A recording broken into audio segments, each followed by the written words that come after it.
A lindin apo bëhen menaxherët e modern? Kjo është një pyetje që kemi dëgjuar shpesh apo jo? E po sot do t'japim një përgjigje. Do të shohim se menaxhimi nuk është ndonjë talent misterioz apo magji, por një shkencë, një aftësi që mund të mësohet. Le të zbulojmë së bashku paketën e mjeteve psikologjike që çdo lider duhet të zotrojë për të ndërtuar ekipe të forta dhe të suksesshme. Ja pra, pyetja klasike. A është diçka me të cilën lind apo diçka që e ndërton? Shumica mendojnë se është një talent i lindur, një lloj intuite magjike, e dini, ose e ke ose nuk e ke. Po sikur e gjithë kjo të jetë thjesht një mit. Materialet që do të analizojmë sot bëjmë pikërisht këtë, e marrin këtë ide dhe e përmbysin komplet. Dhe ja ku e kemi, thelbin e gjithë shkaje.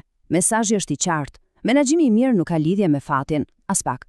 Është një disiplinë, një set aftësish që mund të mësohen, të praktikohen dhe po, të përsosen.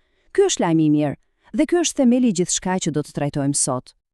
Mirë, atëherë si është ndërtuar kjo paketë mjetesh? Shumë thjesht. Do ta ndajmë në 3 shtylla kryesore. Së pari, formësimi i sjelljes, së dyti, kultivimi i mentalitetit, dhe së treti, mjeshtëria e ndikimit.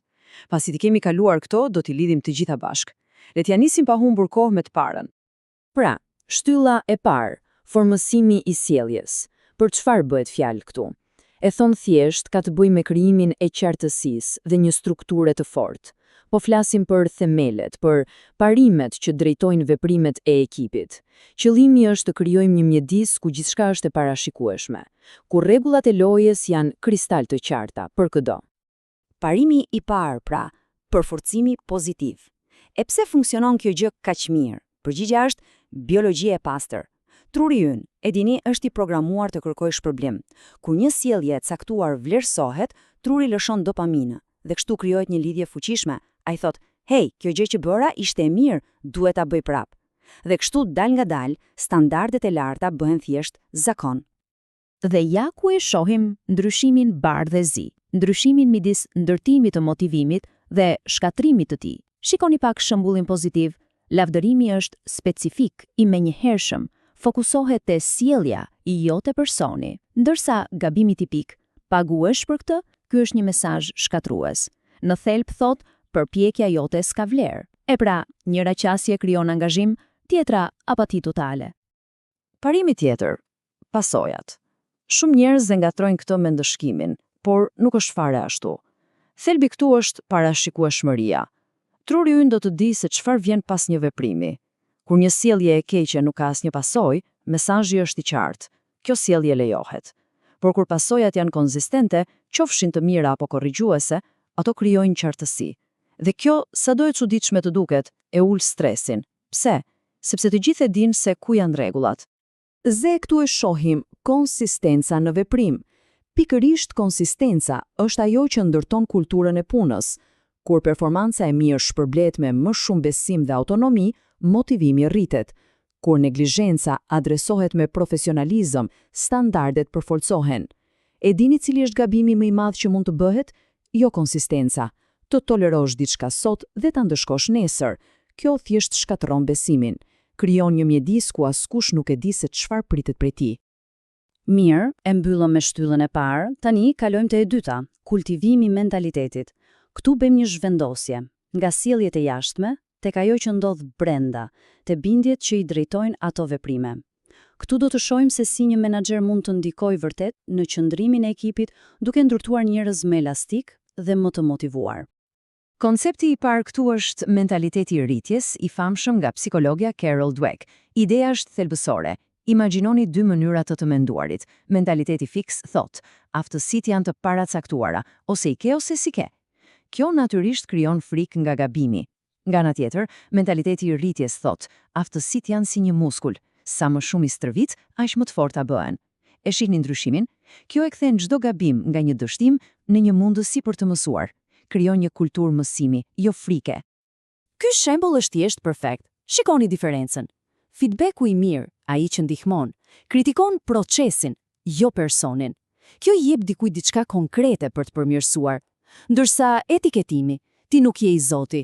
Kjo është një rrugëqorre, e mbyr çdo derë për zhvillim dhe thjesht vret motivimin. Pra rregulli i artë është ky. Gjithmonë ndajeni sjelljen nga identiteti i personit. Mjeti tjetër në këtë shtyllë vetë efikasiteti. Ky është një parashikues tepër i fuqishëm i suksesit. Pse? Sepse njerëzit i shmangen detyrave ku mendojnë se do dështojnë. Është kaq e thjeshtë. Kur dikush në ekip beson se mund t'ia dalë, ai merr më shumë përgjegjësi, vepron me më shumë kuraje. Por kur ky besim mungon, atëherë fillon hezitimi, shmangja e sfidave dhe këtu hyn roli i menaxherit, të ushqejë këtë besim. Roli i menaxherit këtu është absolutisht kyç. Nga njëra anë, duke kujtuar sukseset e kaluara, duke dhënë sfida të vogla e të arritshme, një menaxher ndërton një spirale pozitive besimi. Por nga ana tjetër, kemi mikromenaxhimin dhe nënvlerësimin. Këto dërgojnë një mesazh teje toksik, nuk të besoj. Dhe kjo jo vetëm që e shkatëron besimin e individit tek vetja, por praktikisht e vret çdo lloj iniciative në të gjithë ekipin. Okej, i kemi kaluar 2 shtyllat e para. Tani kalojmë në nivelin tjetër. Në shtyllën e 3 dhe të fundit, mjeshtria e ndikimit. Këtu gjërat bëhen më delikate. Këto janë parimet sociale që bëjnë diferencën mes një menaxherit mirë dhe një liderit vërtet. Këtu nuk bëhet fjalë më për urdhra dhe kontroll, por për ndikim, për besim, për artin e bindjes. Parimi i parë këtu është dëshmia sociale ose social proof.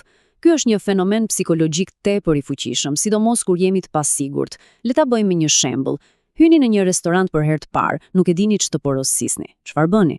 Me siguri hidhni një sy se çfarë po han të tjerët në tavolinat pranë. E po truri ynë e bën këtë gjithë kohën, e përdor si një rrugë të shkurtër për të marrë vendimin e duhur. Dhe menaxherët e zgjuar e përdorin pikërisht këtë instinkt për të bërë normale sjelljet që dëshirojnë. Kjo fjali këtu e thot gjithçka, apo jo? Ideja se të tjerët tashmë po e bëjnë është shumë më bindëse se unë po të kërkoj ta bësh. Pse? Sepse një urdhër i drejt për drejt mund të hasë në rezistencë, por kur një sjellje paraqitet si diçka që të tjerët po e bëjnë me sukses, atëherë ajo duket si hapi më normal, më logjik. Nuk është më imponim, por një adoptim i natyrshëm. Pra, si zbatohet kjo në praktik? Ja një strategji e thjesht me 3 hapa.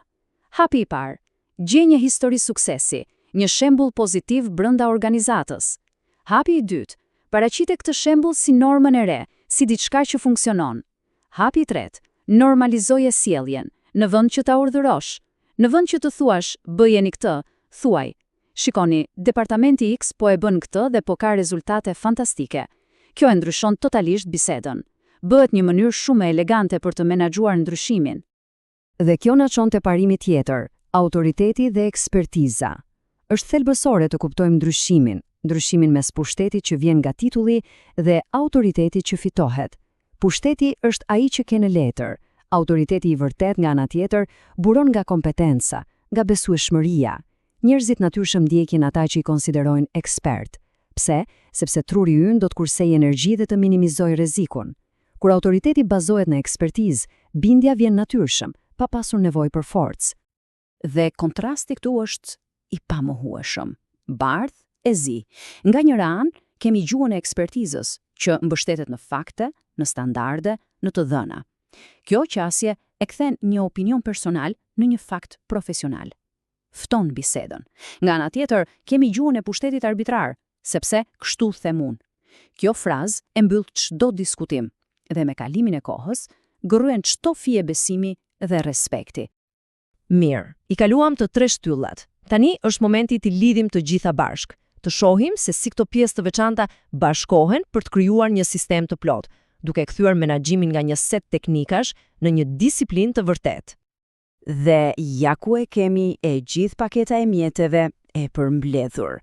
Gjëja më e rëndësishme për të kuptuar këtu është se këto parime nuk funksionojnë të izoluara, as pak. Ato janë të ndërlidhura, punojnë si një sistem. Për shembull, përforcimi pozitiv ndihmon në ndërtimin e vetëefmësitetit. Mentaliteti i rritjes e bën më të lehtë që pasojat të shihen si mundësi për të mësuar. Autoriteti fituar e bën dëshminë sociale shumë më të fuqishme.